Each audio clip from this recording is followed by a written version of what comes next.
Buonasera, ben ritrovati a un nuovo appuntamento con l'informazione di Telefriuli. Incidente mortale questa mattina in autostrada 4 tra Cessalto e San Stino di Livenza. La vittima è Diego Inversi, 33 anni, di Spilimbergo.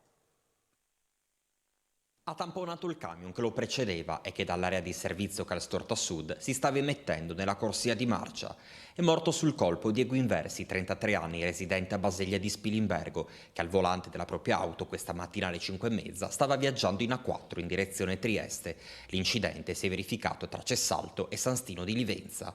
L'uomo è morto sul colpo nonostante l'arrivo immediato dei vigili del fuoco e di personale del 118. Sul posto, per i rilievi del sinistro, gli agenti della polizia stradale. Non si esclude che all'origine dell'incidente che è costato la vita ad Inversi possa esserci stato un colpo di sonno. Avrebbe compiuto 34 anni il 12 maggio. Nella sua Spilimbergo gestiva in centro un lavasecco, attività che aveva ereditato dai genitori. Un'attività che lo impegnava parecchio, tanto che a settembre aveva deciso momentaneamente di lasciare quella che per una decina d'anni è stata la sua più grande passione, la pallavolo. Dopo aver giocato con gli amatori nel Travesio, come evidenziato dal presidente Silvio Lizier, aveva trovato una società nella quale era riuscito nel ruolo di centrale a trovare la sua dimensione, sino a spingerla nella stagione 2013-2014 in Serie C. Successivamente aveva vestito i colori del Favia a San Vito al Tagliamento. Innanzitutto è una notizia che ci sconvolge me, sconvolge i ragazzi tutti, i suoi compagni di squadra. Di Diego abbiamo un ricordo eccezionale, ha fatto parte del nostro gruppo nei campionati 2015, 16, 17 nella Serie C regionale, lasciando un grande ricordo. Anche quest'anno doveva partecipare, far parte del nostro gruppo, della nostra squadra, aveva iniziato anche gli allenamenti a settembre-ottobre, poi si era fermato per impegni lavorativi personali. Un uomo di 44 anni di Andreis è in gravissime condizioni dopo aver battuto la testa questa notte scendendo dall'auto di un amico che l'aveva accompagnato a casa. Soccorso immediatamente dal personale del 118, è stato trasferito in arresto cardiaco all'ospedale di Pordenone, dove è stato accolto nel reparto di terapia intensiva. La pagina economica: sale ancora l'adesione dei soci di Civibank all'OPA, offerta pubblica di acquisto lanciata da Sparcasse sull'istituto di credito friulano. La Cassa di risparmio di Bolzano può contare ora sul 44,19% del capitale sociale della Civibank. Al 17,09% che già deteneva prima del lancio dell'OPA si è aggiunto il 27,10% del totale delle azioni conferito dai soci della banca friulana, che hanno deciso di accettare l'offerta di Sparcasse. In totale finora sono 1.434 gli azionisti di Civibank che hanno aderito all'offerta della banca altoatesina, di cui 339 nella sola giornata di venerdì 22 aprile. In crescita anche l'adesione all'OPA di Sparcasse sui warrant in possesso dei soci di Civibank. L'istituto di credito di Bolzano partiva da una base del 9,91% di warrant in suo possesso, ai quali si sono aggiunti ora warrant pari al 14,66% di quelli complessivamente in circolazione. In pratica Sparcasse può contare al momento sul 24,58% del totale dei warrant. Ad aderire all'OPA sui warrant sono stati finora 1.368 soci, di cui 325 nella sola giornata di venerdì. I soci di Civibank possono aderire all'OPA lanciata da Sparcasse sulle azioni fino al prossimo 6 maggio. Il termine per partecipare all'assemblea dei portatori dei warrant invece scade alle ore 11 di mercoledì prossimo 27 aprile. A Udine le celebrazioni del 77° anniversario della Liberazione si sono aperte con il corteo di Piazza Primo Maggio a Piazza Libertà e la consegna delle medaglie al valore militare ai comuni di Udine, Cividale e Tolmezzo. L'inno di Mameli echeggia in Piazza Libertà accompagnando l'alzabandiera. Il 25 aprile torna ad essere celebrato dal vivo e Udine risponde presente con un lungo corteo che, partendo da Piazza Primo Maggio, ha visto sfilare gonfaloni, autorità, associazioni di partigiani ed ex deportati, sigle sindacali e anche gruppi di pacifisti. Una ricorrenza, quella del 77° anniversario della Liberazione, che con il conflitto russo-ucraino in pieno svolgimento assume un significato ancora più importante. Ha una valenza purtroppo aggiornata, perché drammaticamente la resistenza e la liberazione sono tornati valori attuali su cui c'è una riflessione importante anche all'interno della nostra democrazia. Ovviamente quello che è successo si sta ripetendo in altre parti della nostra Europa e quindi sicuramente una riflessione importante, soprattutto nelle nuove generazioni ci deve essere. La resistenza e quindi la pace, la possibilità di avere una pace non esime da, come dire, difendersi e difendersi anche con le armi, quindi anche se c'è un dibattito molto forte, ma credo che le considerazioni che sono state fatte anche recentemente dal Presidente della Repubblica siano più che mai puntuali e corrette. Una celebrazione che ha parlato tanto al femminile, con l'intervento di Natalia Marino che in rappresentanza dell'ANPI nazionale ha invocato con forza la pace in Ucraina. Donne, anche le studentesse che hanno letto le motivazioni per cui le città di Udine, Cividale e Tolmezzo sono state quest'oggi insignite delle medaglie d'oro e d'argento al valore militare in memoria della Resistenza. Dopo le cerimonie ufficiali, le celebrazioni del 25 aprile sono continuate al Parco Moretti con una nuova iniziativa conviviale.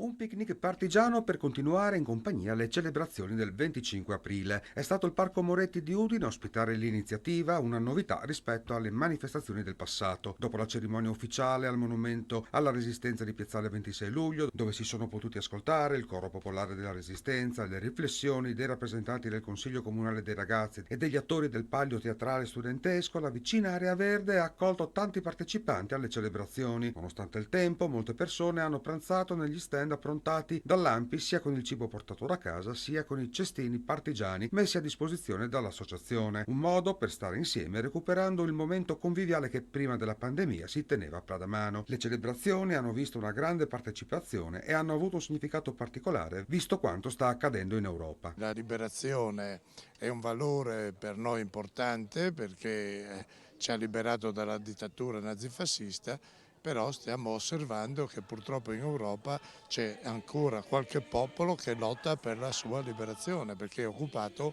da truppe estere, è il caso dell'Ucraina e qui abbiamo tante persone anche scappate proprio da quello Stato che sono ospiti nel territorio friulano. A loro la solidarietà e penso che oggi questa cerimonia sia dedicata proprio alla pace per il popolo ucraino.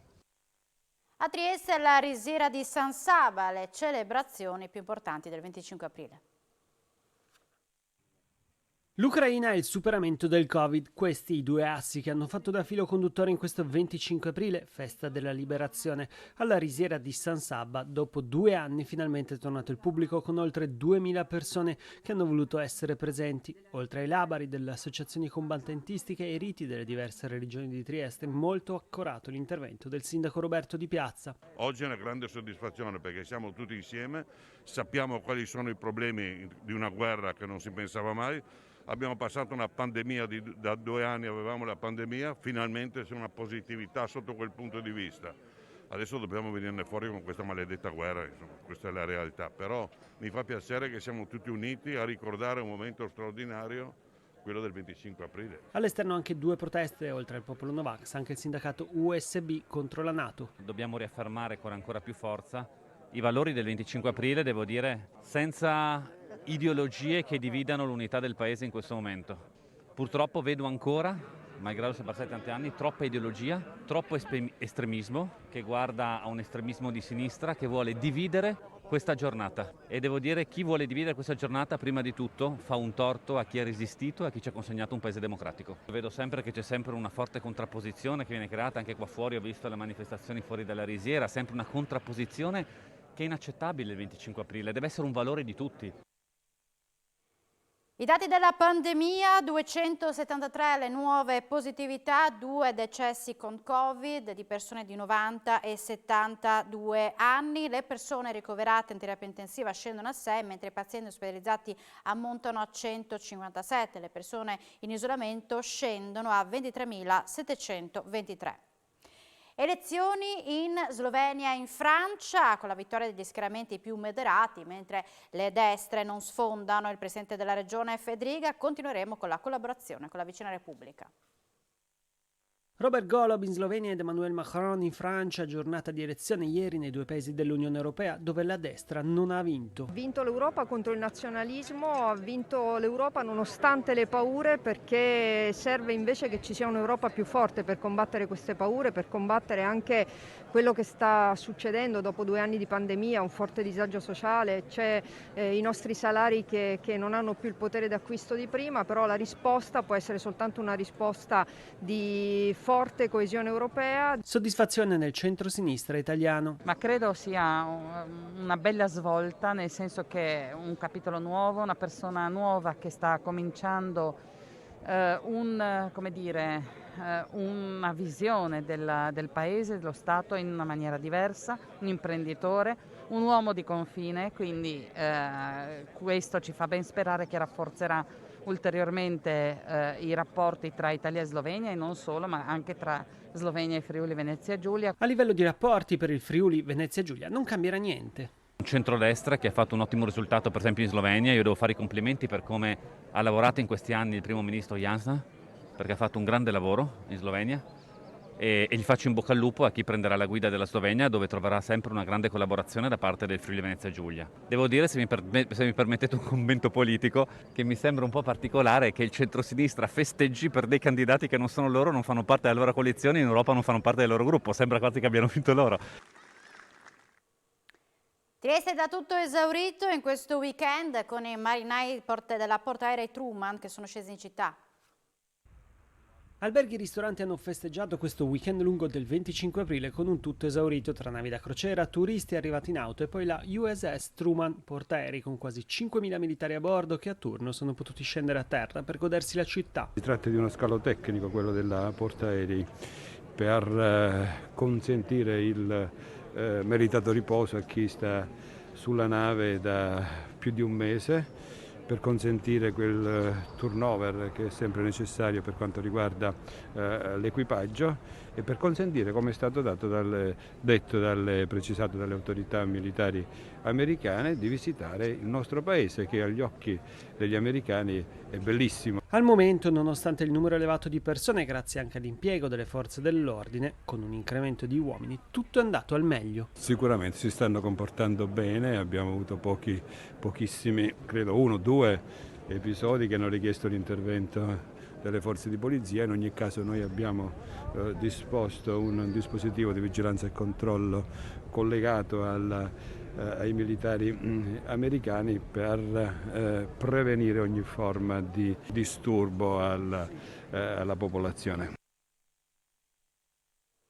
Una cantante e attrice bravissima, Steffi Tang, oggi a Udine per la 4ª giornata del FEF. Steffi Tang, la diva di Hong Kong, attrice e cantante dal glamour internazionale, oggi ha incantato il Teatro Nuovo Giovanni da Udine alla 4ª giornata del Far East Film Festival. Siamo veramente felici di aver dato il benvenuto in persona a numerosissime decine di filmmakers che si sono mossi dall'Oriente per raggiungere proprio la nostra città qui a Udine. Si sono trovati molto bene perché hanno sentito subito il calore del pubblico nella sala cinematografica che stava aspettando da 3 anni la loro presenza. Devo dire che i numeri sono molto rassicuranti. Teniamo conto comunque che non è scontato perché ci sono stati 2 anni e mezzo di pandemia. Ci sono tantissimi eventi in città, abbiamo inserito anche 2 sezioni nuove che sono appunto la musica live. Abbiamo anche istituito una nuova sezione dedicata alle arti performative con il centro servizi di spettacoli. Stiamo aspettando chiaramente Takeshi Kitano che è la superstar, la leggenda del cinema asiatico, non soltanto giapponese, del cinema in generale a livello internazionale.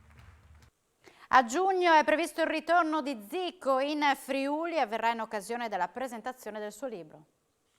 Dopo 5 anni Zico torna a Udine, il Galigno, che mancava in Friuli dal febbraio del 2017, quando ebbe modo di assistere al Friuli Udinese Sassuolo, sarà nuovamente nel capoluogo friulano in occasione della presentazione del libro che l'ex DS bianconero Franco Dalcin ha scritto su di lui. Il suo soggiorno friulano non è ancora stato definito perché prima c'è organizzare il viaggio di Zico da Tokyo. La data utile per ritrovare il Galigno nell'impianto dei Rizzi dovrebbe essere il 2 giugno. La notizia del suo ritorno arriva dal presidente Alessandro Scarbolo dell'Udinese Club Artur Zico di Orsaria.